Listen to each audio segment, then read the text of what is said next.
자, 오늘은 성령 하나님의 하나님 되심, 신성, 성령 하나님의 신성에 대해서 공부하겠습니다. 하나님이 신격이시죠? 그 하나님의 형상대로 창조된 사람이 인격을 지닌 존재입니다. 그래서 성경에서 계시된 인격, 그것은 하나님도 인격이시고요. 마귀도 인격이고 천사도 인격이고 사람도 인격입니다. 감정을 가지고 있고요. 고유의 뜻이 있습니다. 성령 하나님께서는 바로 감정을 지니신 하나님이시죠. 그래서 성령 하나님을 슬프게 해드릴 수도 있고요. 성령 하나님을 모독할 수도 있습니다. 성령 하나님을 기쁘시게 해드릴 수 있는 것도 마찬가지고요.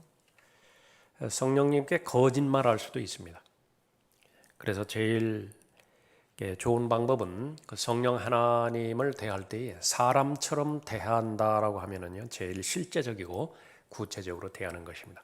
계속 이 부분을 공부하는 것은 은사주의자들이 중심이 돼서 성령 하나님은 단지 영향력이다. 하나님의 계획을 실행하는 데 있어서 보조 수단으로서 하나님의 심부름꾼 정도로 격화시키는 그런 부분 때문에 그렇습니다. 또 하나는 성령 하나님을 성경에 계시된 것보다 더 우월하게 드러내는 것 때문에 그렇습니다.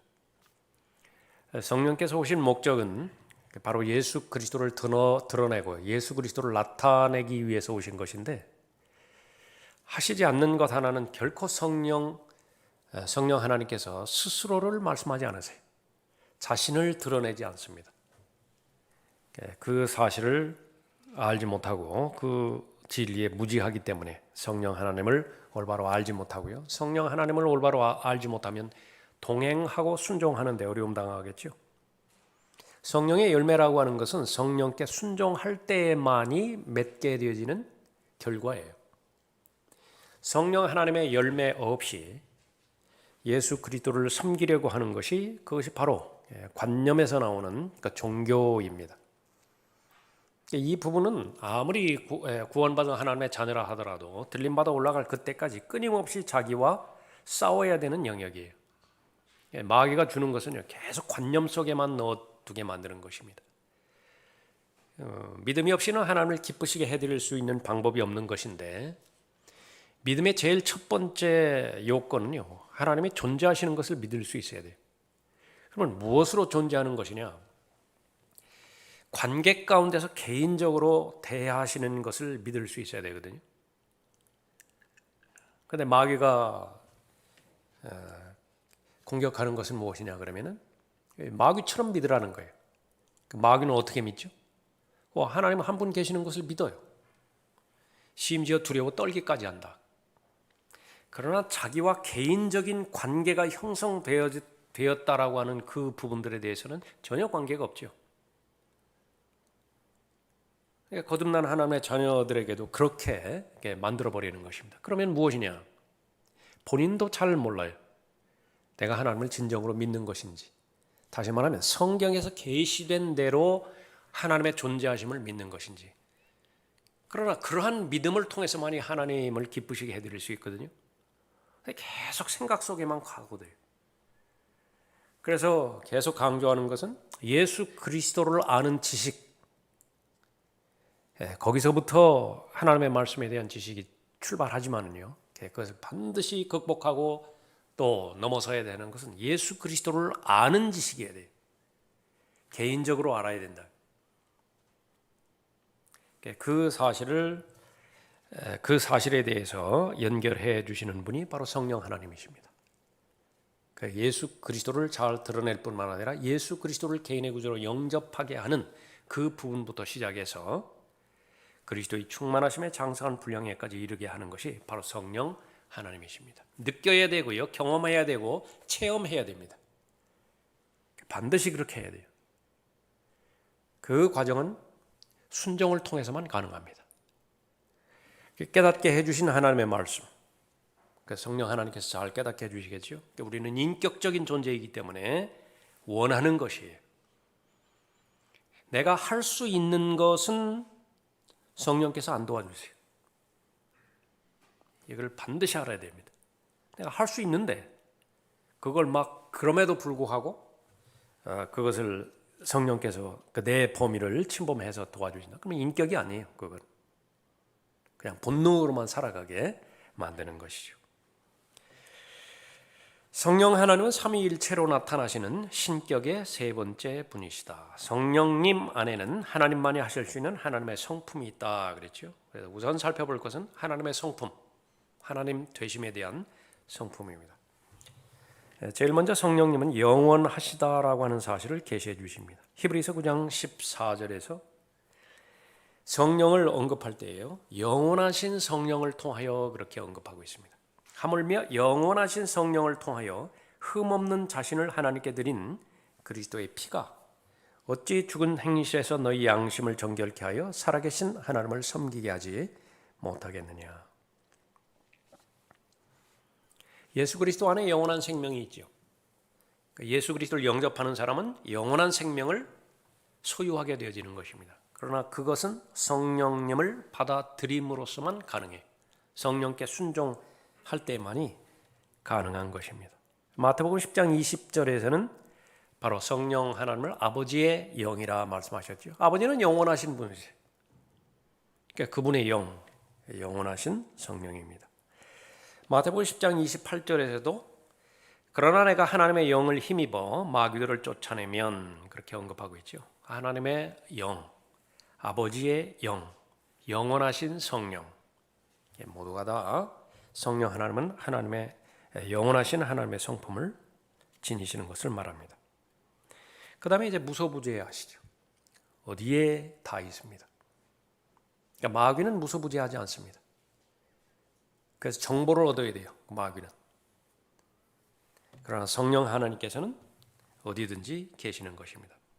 시편 139편 7절에서 내가 주의 영으로부터 벗어나 어디로 가며 주의 면전에서 벗어나 어디로 피하리까. 내가 하늘로 올라갈지라도 주께서는 거기 계시며 내가 지옥의 잠자리를 마련한다 하여도 보소서 주께서는 거기 계시나이다. 죄로부터 도망갈 수는 없습니다. 하나님의 진노와 심판으로부터 벗어날 수 있는 길은 없어요. 지옥에 간다 하더라도 거기에 하나님의 임재가 있는 것이고요. 이 사실을 알지 못하는 사람은 눈에 보이지 않으면 그렇게 숨어버리는 것으로, 그러니까 숨겨질 수 있는 것으로 이렇게 아는 거죠. 또 더 나아가면 기억에서 사라지면은 그것이 마치 없어지는 것으로 아는 것인데요. 아주 인간의 유약한 부분들을 드러내는 부분이죠. 아담이 범죄했을 때에 숨을 줄 알았어요. 자신이 하나님으로부터 숨겨질 수 있다고 그렇게 알았던 것이죠. 하나님께서 부르십니다. 어디가 어디 있느냐? 몰라서 물으시는 것인가요? 요나, 하나님께 불순종했죠. 배 깊이 내려가면 그 주님의 임재로부터 숨겨질 수 있다고 그렇게 확신했던 것이죠. 설마 지금까지 이렇게 거리가 멀리 이렇게 떨어졌는데 사람들 속에 섞여 있는 자신을 찾아낼 수 있겠는가? 부질없는 짓이었습니다. 다윈 역시 마찬가지였습니다. 범죄하고 나서 1년, 2년이 지났어요. 평온합니다. 그러니까 다 없어져 버릴 줄 알았죠.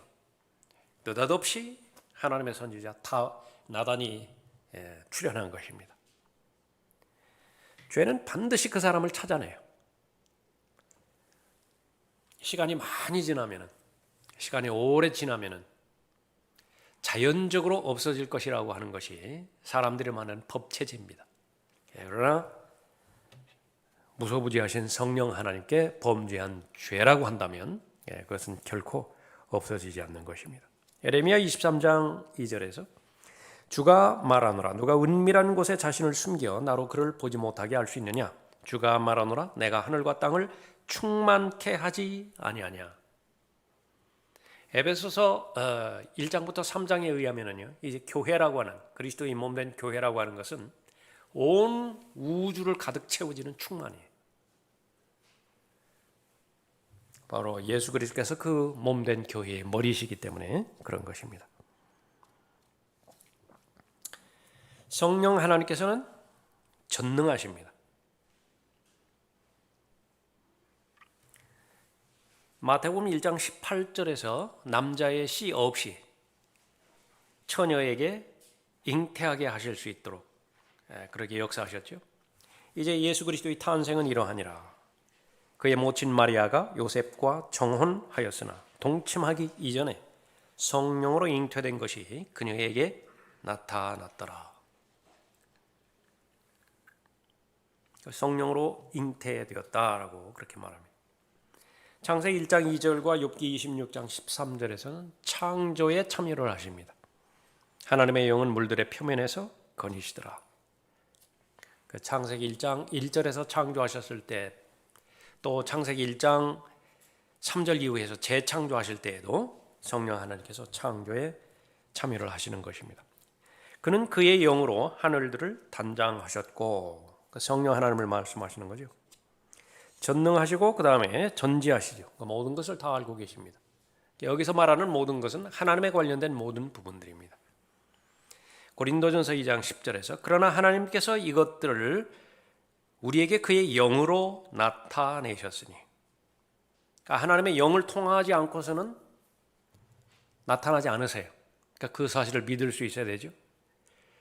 그것을 믿는 사람이 고의적으로 의도적으로 성령을 슬프게 한다. 그러면서도 영적인 부분과 관련돼서 무언가를 막 하려고 한다. 그처럼 부질없는 짓이 없습니다. 성령을 심지어 소멸해 놓고도 지금 잘 가르쳐 주셨어요. 그래서 막 불을 지펴 주셨어요. 뜨거운 열정을 허락해 주셨습니다. 마지막에 내가 순종하기만 하면 돼요. 그래서 마지막 단계를 하지 않고 거기다가 물을 부어버려서 다 꺼버렸습니다. 성령을 소멸해 버렸다고요.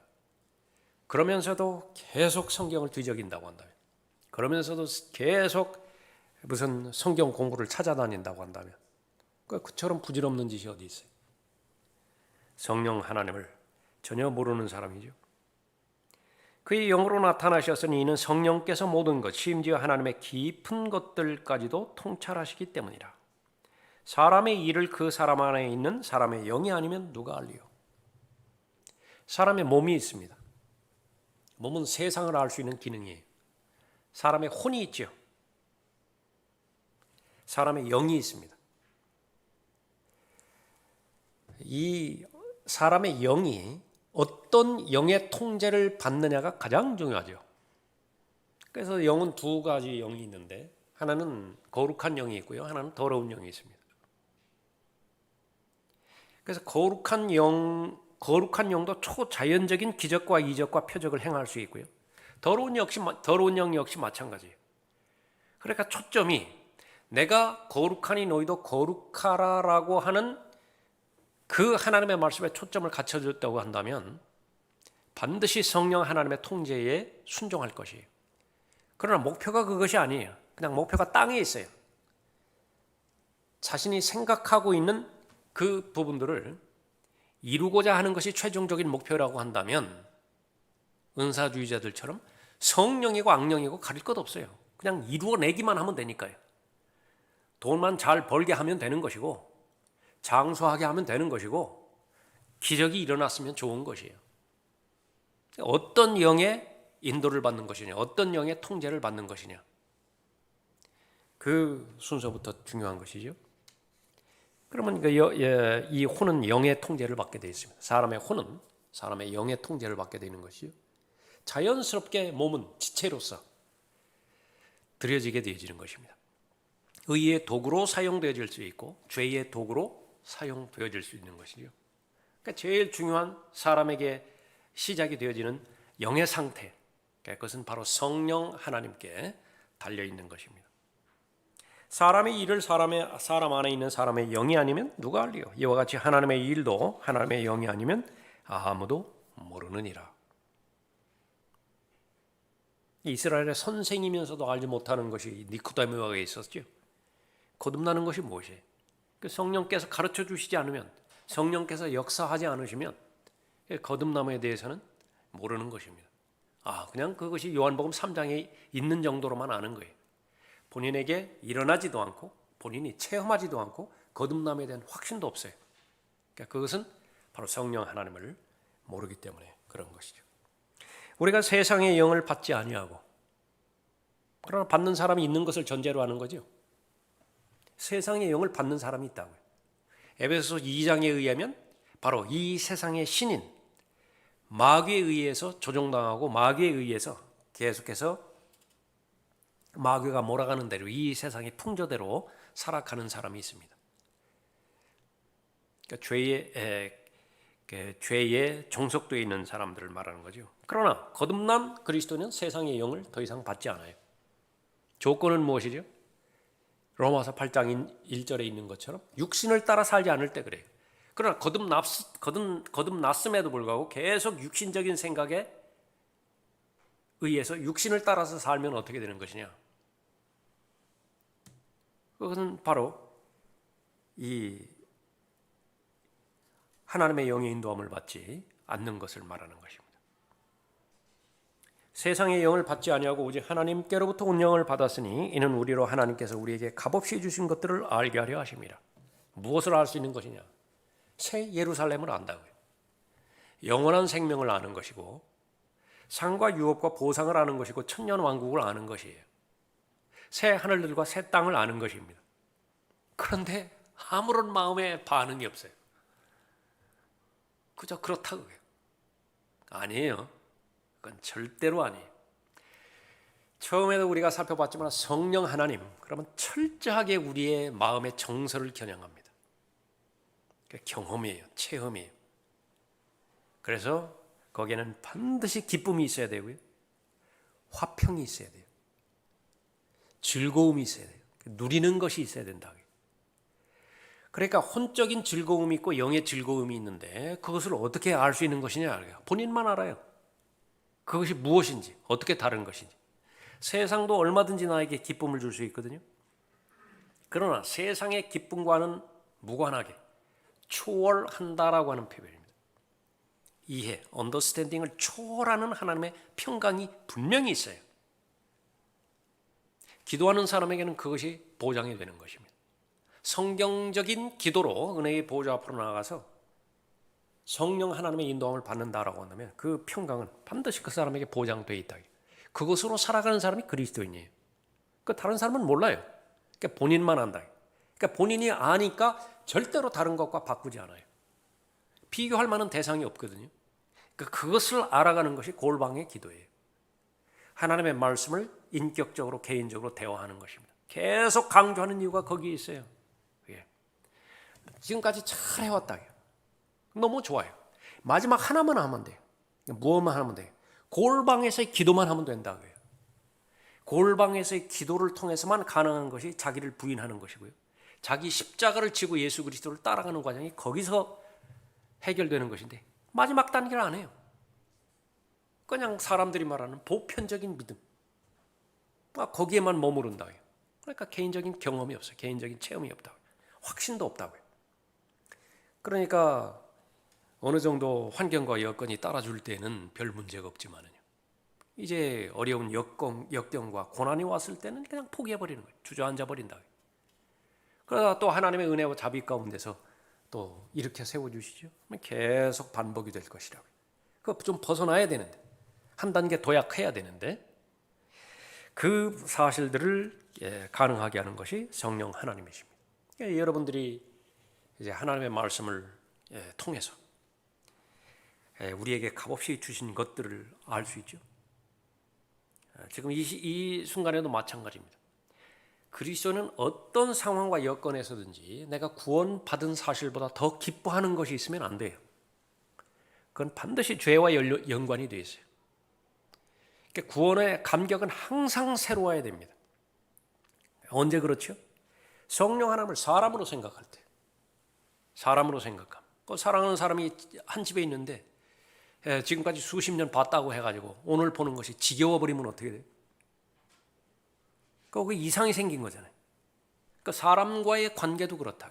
그러나 아무리 나를 사랑하고 내 편인 사람도 거기는 한계가 있고 거기는 제한 사항이 있죠. 그러나 하나님은 사람이 아니시라고요.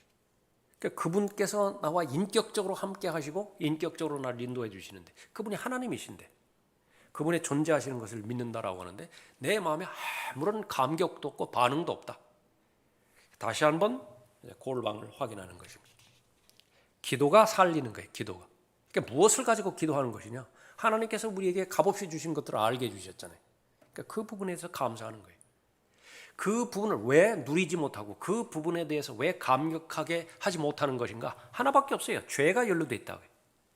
육신의 정욕이라든지 안목의 정욕이라든지 생의 자랑이라든지 그 가운데서 하나를 뽑아내야 돼요. 그러니까 처리를 해야 됩니다. 말씀의 능력으로 예수 그리스도의 보혈의 능력으로 처리하면 되는 것이죠. 그럼 다시 회복이 되어지죠. 그 또 하나의 경험에 성령 하나님의 존재하심이죠. 요한복음 14장 26절에서 그러나 위로자이신 성령을 아버지께서 내 이름으로 보내시리니 그가 너희에게 모든 것들을 가르치시며 또 내가 너희에게 말한 모든 것들을 기억나게 하시리라.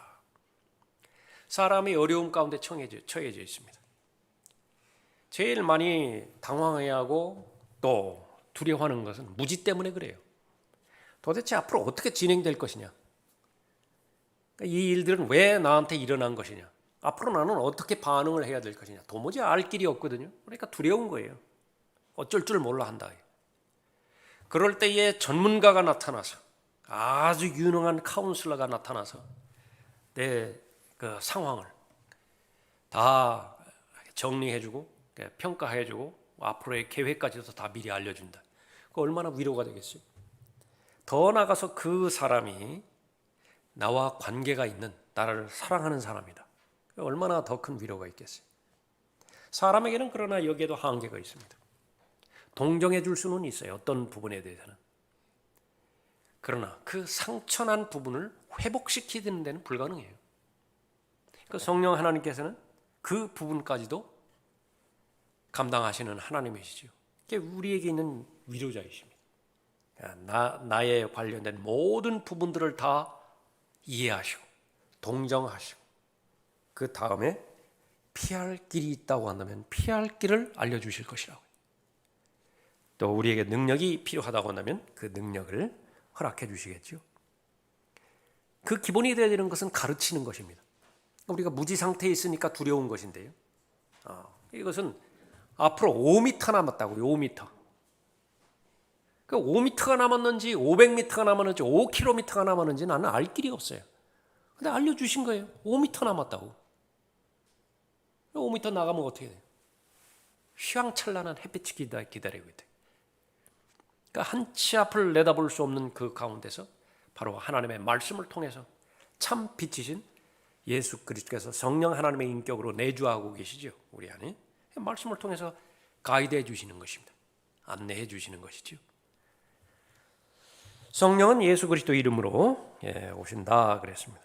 왜냐하면 성령께서 믿는 자의 몸 안에 거하시기 시작하실 때 성령은 예수 그리스도이시기 때문이야. 성령의 인격으로 예수 그리스도께서 내주하고 계시는 것이에요. 에베소서 3장 17절에서 믿음으로 그리스도가 너희 마음속에 거하게 하시며 너희가 사랑 안에 뿌리를 내리고 털을 닦아 그랬죠.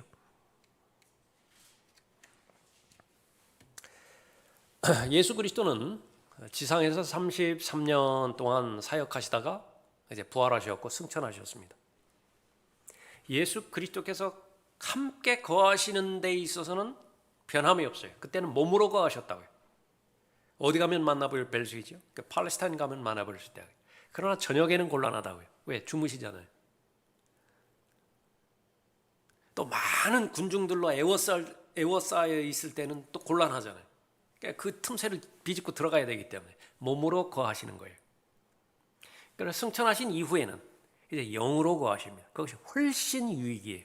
언제 어디서든지 은혜의 보좌를 통해서 만날 수 있기 때문에 그렇죠.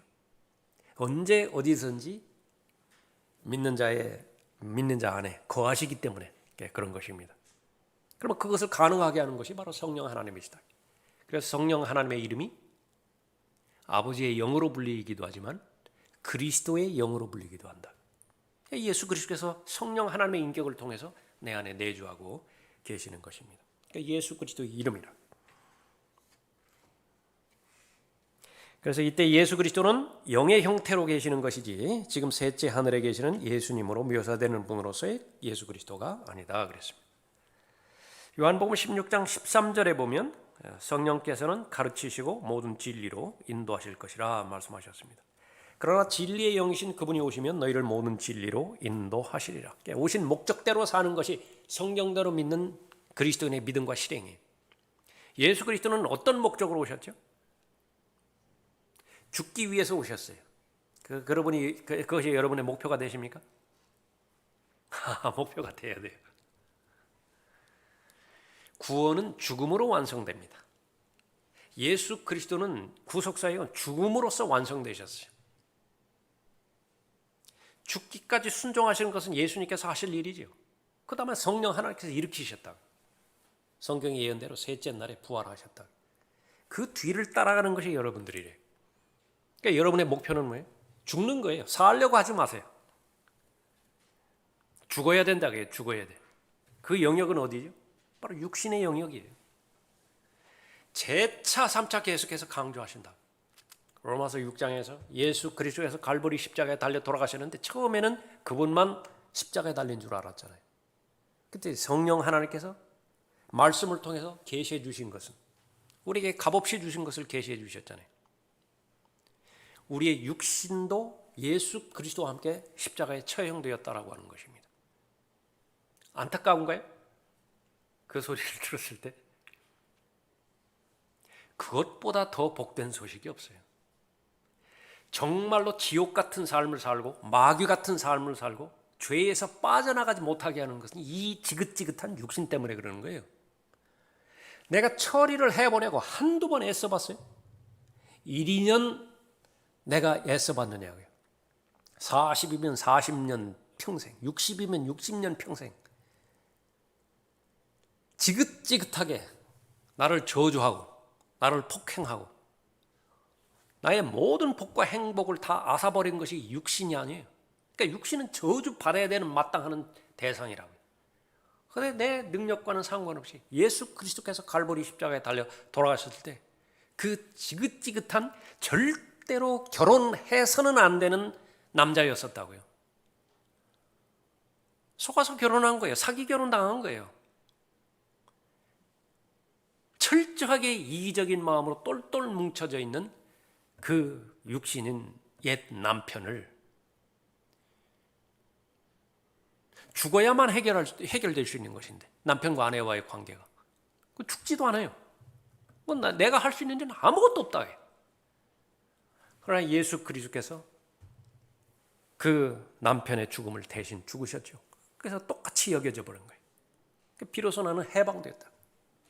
나는 비로소 구속받은 거예요. 자유롭게 되었다고요.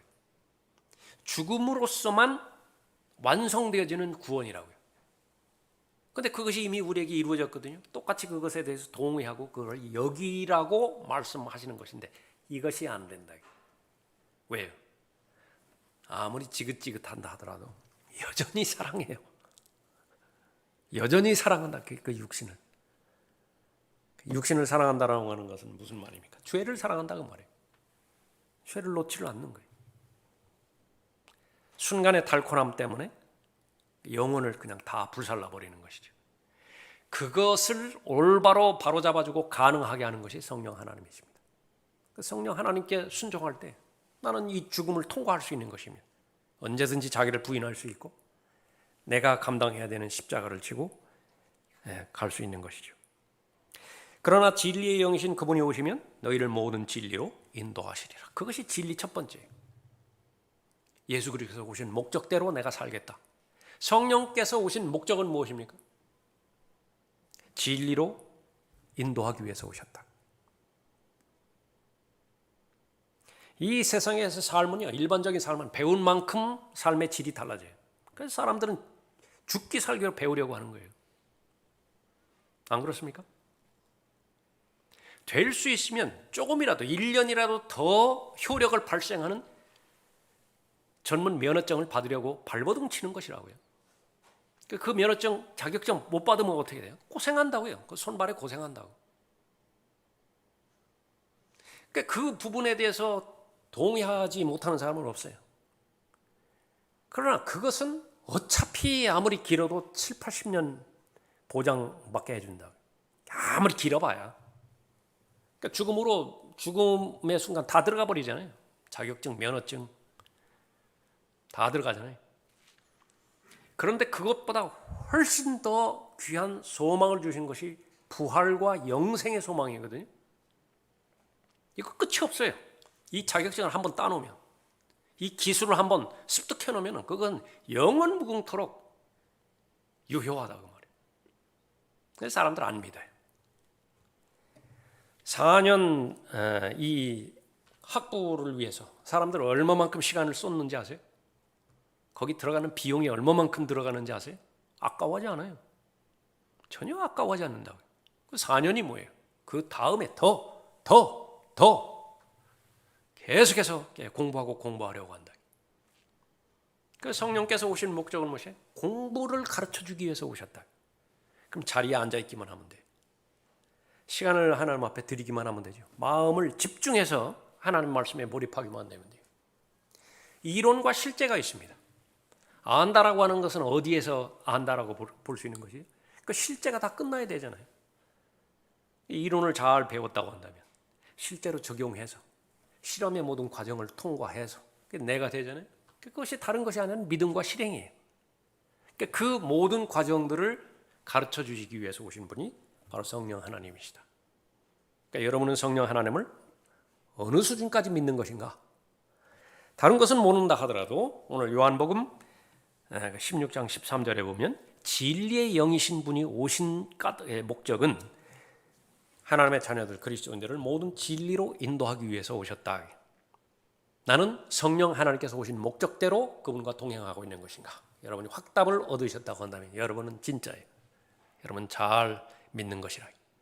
그러나 편차가 발생했다고 한다면 이런 말씀을 통해서 바로잡으면 돼요. 그것이 성령을 아는 사람이에요. 성령을 존중하는 사람이고, 성령께서는 인격이시다. 이 말을 공부한 의미가 있는 것이. 성령 하나님께서는 신성이 있으시다. 그 말을 공부한 의미가 있는 것이지. 계속 겉돌면은요. 성경을 펴보니까 요한복음 16장에는 그런 말씀이 있는데 내 생활은 전혀 거기에 대해서 보조를 맞추지 못한다. 여전히 내 일에 파묻혀 있고 여전히 자기중심적이고 성령께서 오신 목적이야 그렇지만은 나는 내 목적대로 여전히 살아가고 있고 그러면 그것은 바로 성령의 인도함을 받는 것이 아닌 것입니다. 또한 요한복음 16장 13절에서는 다가올 일들을 알려주시리라 그렇게 말씀하셨죠. 성경을 통하여 성령께서는 모든 것들을 가르치시고 모든 진리로 인도하시며 다가올 일들도 보여주신다. 그럼 그 결과는 무엇입니까? 확신이라고. 확신. 죽지 않는 사람이 어디 있습니까? 죽음을 대비하고 죽는 사람은 복받은 사람이에요. 제가 생각하기에는 그렇습니다. 암 진단을 받았다? 복받은 사람이에요. 왜 그렇습니까? 대비할 수 있잖아요. 준비할 수 있잖아요. 3개월밖에 못 살 것 같아요. 그래도 복받은 사람이야. 3개월 기간이 확보됐잖아요. 근데 준비할 수 있잖아요. 급사했다. 어느 누구도 피해갈 수 없습니다. 그리스도인이라고 피해갈 수 없어요. 그래서 평상시에 이 죽음이 현실이 되어야 되겠죠. 그런데 예수 그리스도께서 오신 목적 가운데 하나는 죽음을 두려워하는 사람들을 위해서 오셨다고 말씀하셨습니다. 얼마만큼 죽음이 공포의 대상이냐. 평생을 노예로 삼을 만큼 공포스러운 대상이에요. 죽음이라고 하는 것이, 사망이라고 하는 것이 그만큼 능력이 있습니다. 모든 것을 다 집어삼켜버린다. 그러나 사망이라고 하는 것이 집어삼키지 못하는 것이 하나 있는 것인데 영원한 생명이에요. 오히려 영원한 생명이 사망을 집어삼켜버린다. 거꾸로. 바로 여러분이죠.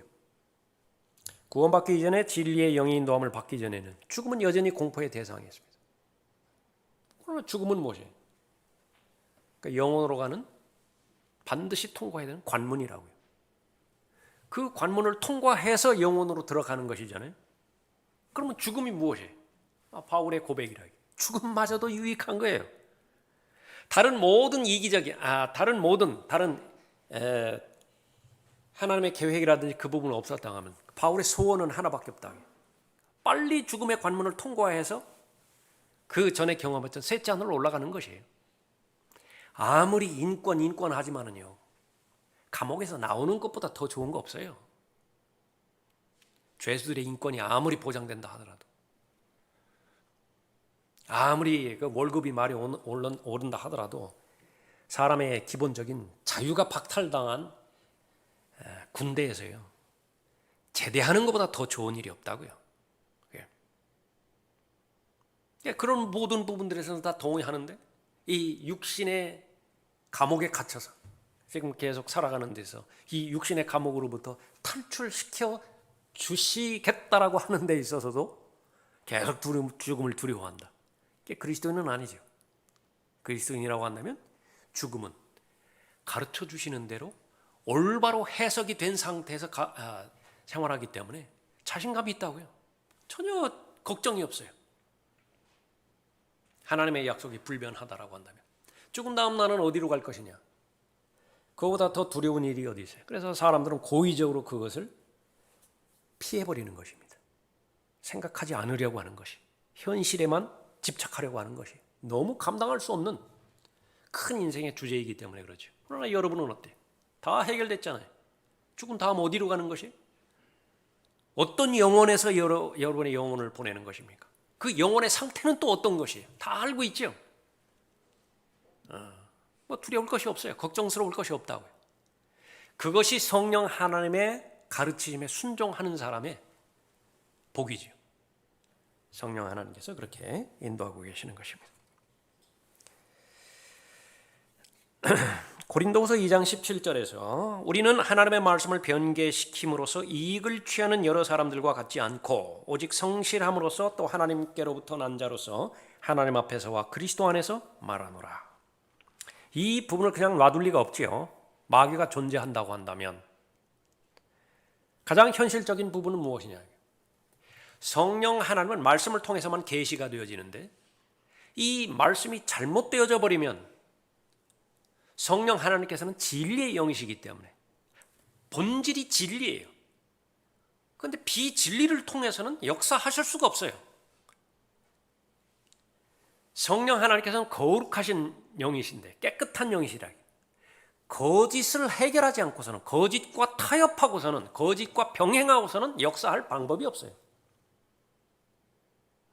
그러니까 그리스도인의 고백도 마찬가지입니다. 우리가 모든 것을 다 할 수 있지만은요, 하나 할 수 없는 것이 있다고 말씀하셨다. 고린도서 13장에서 진리를 거슬러서는 어떤 것도 할 수 없어요. 그런데 세상의 방법은 그것과 다르죠. 수단이 목적을 정당화시켜 버리는 것입니다. 그러니까 이루어내기만 하면 그렇다요. 다시 말하면 많이 모일 수만 있다고 한다면 그것은 뭐 어떠한 수단이라 하더라도 다 강구할 수 있다고. 마귀는 그 속성을 알기 때문에 이 진리의 말씀을 변개시켜버려서 그 진리의 말씀이 진리의 말씀으로 역사하지 못하게만 만들어버리면 성령 하나님의 역사를 근원적으로 차단시켜버릴 수 있는 것입니다. 그러니까 두 가지가 영역이 있어요. 첫 번째는 하나님의 말씀을 아예 변개시켜버리고요. 두 번째로는 그 하나님의 말씀이 개인에게 진리가 되지 못하도록, 믿지 못하도록 만들어버리는 것입니다. 그 두 가지 영역이라. 그러니까 첫 번째 영역은 세 가지가 있죠. 하나님의 말씀들에서 삭제하고요. 하나님의 말씀들에 무언가를 첨가하고 하나님의 말씀의 문맥에서 그것을 빼서 자기 신념을 정당화시키는 것입니다. 그러면 하나님의 말씀을 변개시켜버리는 것입니다. 그 다음은요, 편애하게 만드는 것입니다. 좋아하는 구절, 뭐 관심 안 가질 리가 없어요. 그러나 싫어하는 구절이 있다고요. 별로 관심이 없는 구절이 있어요. 어떤 구절이죠? 골방에서 처리되지 않은 영역이에요. 그것이 육신의 정욕일 수 있어요. 안목의 정욕일 수 있습니다. 세상에 대한 명예욕일 수 있습니다. 다른 사람들로부터 인정받는 것일 수 있고요. 또 특정 부분에 있어서의 자존심일 수 있어요. 그 부분에 대해서 성경에서 계속 건너서는 그냥 건너뛰어요. 다른 설교에 대해서는 다 아멘 아멘 아멘 못할 리가 없다.